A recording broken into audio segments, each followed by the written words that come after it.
اگر کسی شادی میں ناچ گانا ہو رہا ہے مسلمان کی اور شراب پی کے کوئی آ رہا ہے، ڈھول بجا کے بارات آ رہی ہے، آپ اگر اس میں شامل ہیں تو آپ گنہگار ہیں۔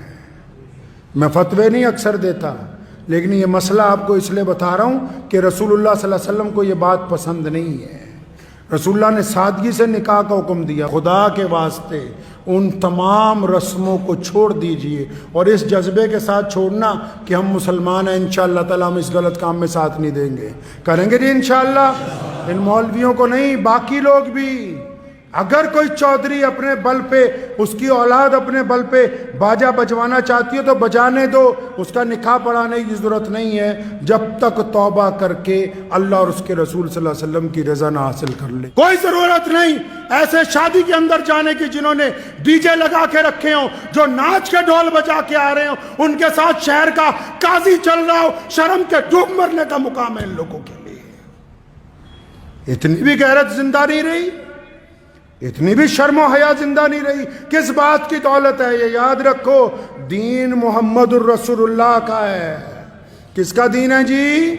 محمد الرسول اللہ کا دین ہے، اور یہ دین قیامت تک زندہ رہے گا۔ جن لوگوں کے پاس تھوڑے زیادہ پیسے اللہ نے دے دیے ہیں، وہ سوچتے نہیں وہ تمام کام کرنے ہیں جو نعوذ باللہ صلی اللہ علیہ وسلم کی مخالفت میں ہو۔ جتنے بڑے بڑے دانشور مسلمان بنے پھرتے ہیں، ان سب سے سوال ہے کہ یہ جو اب عام شادیاں مسلمانوں کی ہوتی ہیں، جن میں تم ڈی جے لگا کے ڈھول بجا کے اور وہاں رقص و سرور کی محفلیں منعقد کی جاتی ہیں، اور آپ جیسے بڑے مسلمانوں کے چودھری جن لوگوں نے وقت بھی لگایا، جو اپنے آپ کو خواجہ اجمیری کے سجادہ نشین بھی کہتے ہیں، جو اپنے آپ کو اہل سنت والجماعت کے جانشین کہتے ہیں، جو اپنے آپ کو علماء دیوبند کے وارث کہتے ہیں، اکثر دیکھنے کو ملتا ہے کہ جتنی غیر شرعی شادیاں ہیں، یہ اپنی داڑیاں لے کے وہاں صوفوں پر بیٹھ کے آرام سے مرغا بریانی کھاتے ہیں۔ کیا تمہاری غیرت تمہیں ایک دفعہ نہیں چجوڑتی کہ رسول اللہ کے حکموں کی کلی خلاف ورزی ہو رہی؟ کیا تمہارے دل میں ذرا برابر بھی شرم نہیں ہے؟ ذرا برابر غیرت نہیں آتی تمہیں؟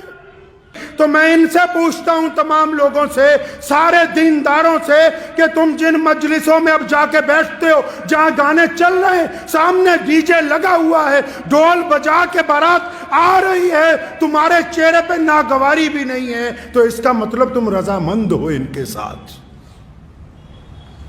اور اگر تم ان کے ساتھ رضامند ہو تو اللہ اور اس کے رسول کی رضامندی تمہارے ساتھ نہیں آ سکتی۔ اگر غیرت مند ہو تو اگر روک نہیں سکتے، فرمایا ایمان کے 3 درجے، تو اپنے دل میں برا مانو، تمہارے چہرے پہ تو ذرہ برابر بھی شرمندگی کا احساس نہیں کہ ڈھول بجا کے بارات آ رہی ہے، تم اس مجلس کو چھوڑنے کے لیے تیار نہیں ہو۔